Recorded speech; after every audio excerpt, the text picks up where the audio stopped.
За Монгол Улсын ерөнхийлөгч чухнагийн хүрэлцэх урилгаараа бүгд найрамдах Австри улсын ерөнхийлөгч Александр Ван дер Бейлен Монгол улсад төрийн айлчлалыг хийж байна. За Австри улсын төрийн төвшөнд анхудаага энэхүү айлчлалыг бол хийж байна. За Австри улсын хувьд 9.1 сая хүн амтай. За нийслэл Вен хотын хувьд 1.9 сая хүн амтай. За Австри улсын эдийн засгийн гол дахь салбаруудын хувьд бол аж үйлдвэр, за мал аж ахуй, үйлчилгээ, аялал жуулчлал, эрчим хүчний салбар бол гол дахь эдийн засгийг бол бүрдүүлдэг. За энэ удаагийн Монгол Австри энэхүү айлчлалын хүрээнд бол 10 орчим баримтчигт гарын үсэг зурх юм аа.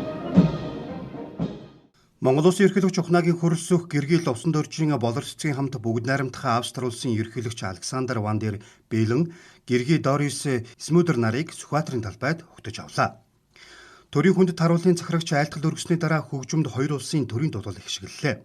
Ерөнхийлөгч нар төрийн ёслолын цэргийн цагаан туганд мэхийн ёслож, ерөнхийлөгч Александр Ван дер Бейлен төрийн хүндэт харуулын цэргүүдтэй мэндчиллээ. Төрийн дэргүүнээр угтах ёслолд хүрэлцэн ирсэн Монгол улс болон бүгд найрамдах Австри улсын албаны төлөөлөгчид, Монгол улсад суугаад дипломат төлөөлөгчийн газрын тэргүүн, олон улсын байгууллагын суурин төлөөлөгчтэй мэндчилсэн. Ерөнхийлөгч нар их эзэн Чингис хааны хөшөөнд хүндэтгэл үзүүлсний дараа ерөнхийлөгч Александр Ван дер Бейлен төрийн ордны хүндэт зочны дэвтэрт гарын үсэг зурлаа. Австри улсын ерөнхийлөгч Александр Ван дер Бейлен 1944 оны 1-р сарын 18-нд Вен хотод төрсөн. 2012-оос 2015 онд Вен хотын төлөөлөгчдийн хурлын гишүүн бөгөөд хотын зөвлөлийн гишүүн, 2017 оны 1-р сарын 26-наас одоо хүртэл бүгд найрамдах Австри улсын ерөнхийлөгчөөр сонгогдсон ажиллаж байна.